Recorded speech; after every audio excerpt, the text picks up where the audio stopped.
In this video, I'm going to be working some practice problems about infinite series, but I guess also finite series, and really the fundamentals of series as we're getting started in our study of series in AP Calculus. So we're going to start by just finding the value of the sum or explaining why it diverges. And I think what I want you to notice is that the upper limit of this sum is 8. And that's not infinity. So that means this is a finite sum. So what we're going to do is we're going to have a finite number of terms, 5 to 8, 5, 6, 7, and 8. That's only 4 terms. I think we should just list them all out and add them up. Okay. So I'm going to set up a little bit. And each of these boxes is going to represent one of the terms of the series. So I'm just going to say we're going to start at n equals 5, and then we'll do n equals 6, n equals 7, and n equals 8. We're going to add all these numbers together. Okay, so when n equals 5, we're going to plug it in right there. 12 over 5 minus 4, that's going to be 12. Okay, 12 over 6 minus 4, okay, so 12 over 2, that's 6. 12 over 3, it's just going to keep increasing by 1 each time. And it's all about the patterns. So 12 over 3 is 4, and 12 over 4 is 3. All right, and now we're just going to add these all up. We're going to say, all right, 12 and 6 is 18, 4 more is 22, that will be 25.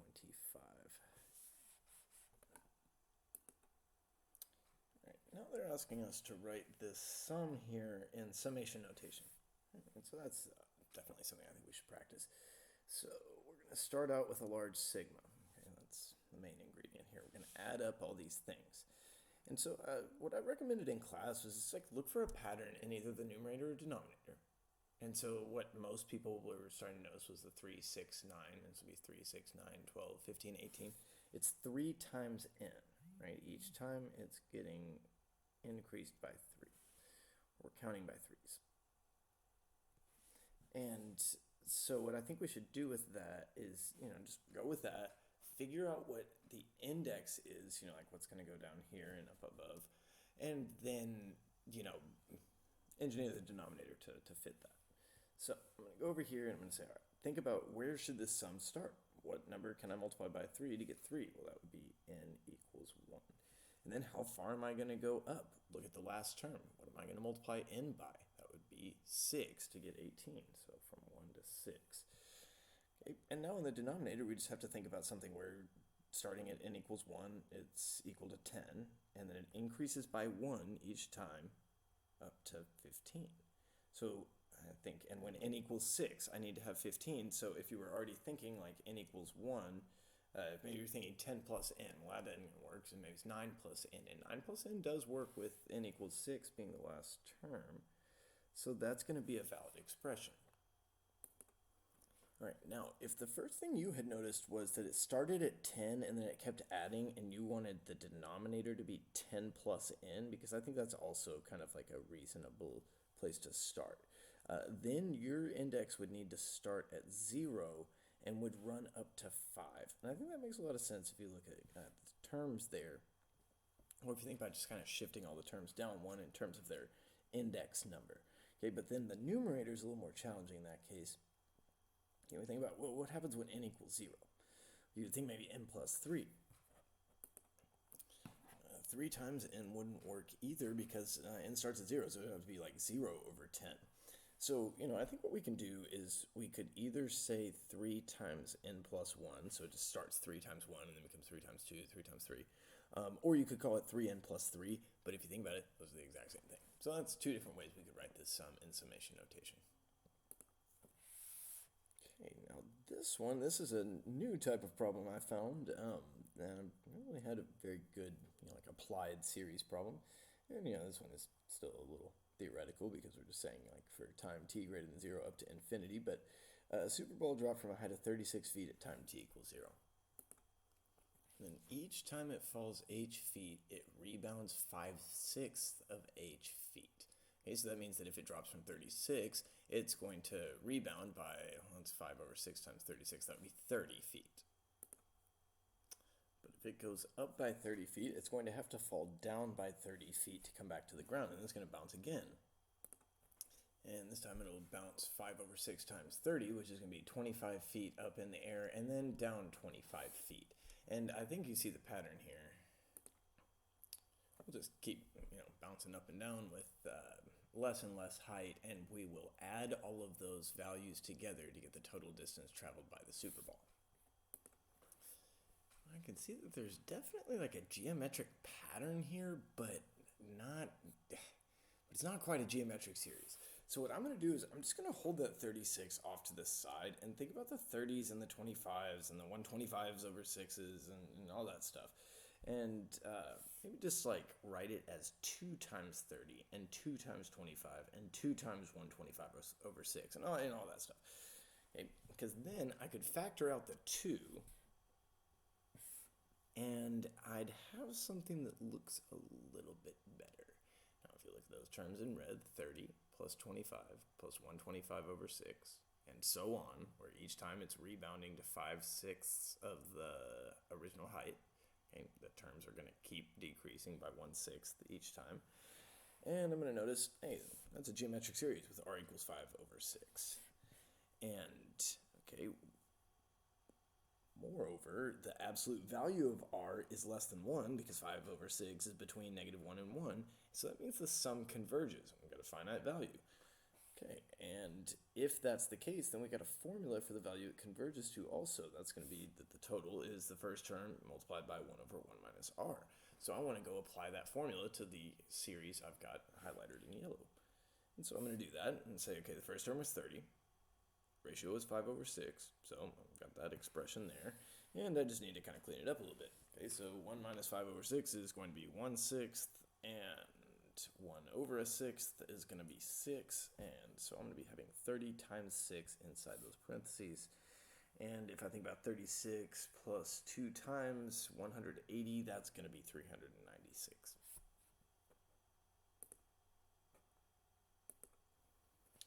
Okay. It is known that the sum from 1 to infinity of 6 divided by n to the 2 is equal to pi squared. And I am not trying to justify that to you in this video. That's going to require math that's quite a ways beyond where we are right now. We're studying some pretty good stuff, but there's still a whole lot more that you have left to learn if you're interested. And why the sum what you would usually see is the sum from 1 to infinity of 1 over n squared is pi to the 2 divided by 6. But this is still true. And so I could ask you about the value of the sum from 4 to infinity of 6 over n squared. So this is one, I think it's a good example of I like to tell people, if you're not sure of what to do with an infinite series, just kind of start by writing out the terms, because sometimes that's the only thing you can do. So I'm going to just start by writing out the terms. So the first series that I know is equal to pi squared. So I'm going to say pi squared equals 6 over 1 plus 6 over 4 plus 6 over 9 plus 6 over 16 and 6 over 25 and so on. And then I'm going to write out the terms of the other series. Let's write those out in blue. And so I'll be starting at n equals 4, but otherwise I'll have the exact same terms, right? Because they're the same sum and. So I got 6 over 16 plus 6 over 25, 6 over 36, 6 over 49, and so on. And so these look really similar. And so you could look at these and you could ask yourself, what's the difference between these? And, we could say that, okay, what I would need to do is kind of go to the first equation and subtract these terms from both sides of the equation, and then I would have the 6 over 16, 6 over 25, and I would know what it equals. And so that's what we're going to do. We're going to say it's equal to pi squared minus 6 minus 6 over 4 minus 6 divided by 9. Okay, and that's going to be a suitable expression for us. Okay, the last one I've got for you is, here's a function f, which is defined by a power series. And it's going to be able to be rewritten as f of x equals a divided by bx plus c for values of x where f is defined. What are the values of a and b and c? Right? So we're just going to look and we're going to say, all right, well, assuming this is a convergent series, which would be when values of x where f is defined. So, and yeah, I forgot, and this one's got a missing in on it, but it's definitely 4 times x minus 2 over 3 to the nth power. It's supposed to be a power series. And so what are the values of a and b and c? And so there will be obviously a whole variety of them, depending on if you wanted to have some sort of redundant multiplication. But just going to go ahead and say, all right, well, assuming this converges, if the ratio is between -1 and 1, then we've got the formula. And that's first term times 1 over 1 minus r. And so I need to figure out what the first term is. Okay, so that would be n equals 0, and so that would be 4 times whatever x minus 2 over 3 is to the 0 power, and that's just going to equal 4. So I'm going to have 4 multiplied by 1 over 1 minus the common ratio. And if you see it, it's the thing that's inside the exponential that it's going to be x minus 2 divided by 3. Good for you. If you don't, then what you should do is write out terms. So we just said the first term was going to be 4. When n equals 0, something to the 0 power is going to be 1, provided it's not 0 to the 0, and that's going to be 4. Okay, and then we're going to add on, when n equals 1, 4 times x minus 2 over 3 to the first power. So it's going to be just right like that. And then when I multiply by x minus 2 over 3 again, for n equals 2, I'll have 2 powers of x minus 2 and 2 powers of 3. Okay, so I'll have 4 times x minus 2 squared over 9. And then after that, it's just going to keep going. I'm kind of realizing I don't think I really did a very good job of trying to convince you that f was a geometric series in the first place, but I think if you were having doubts before, is looking at these first 3 terms, each time I'm multiplying by an x minus 2 in the numerator and a 3 in the denominator, that's a geometric series. And specifically, that common ratio is the thing on the inside of the exponential, or it's the thing that we're multiplying by each time. We can see it in that those terms right there. And so I'm going to put in that x minus 2 divided by 3.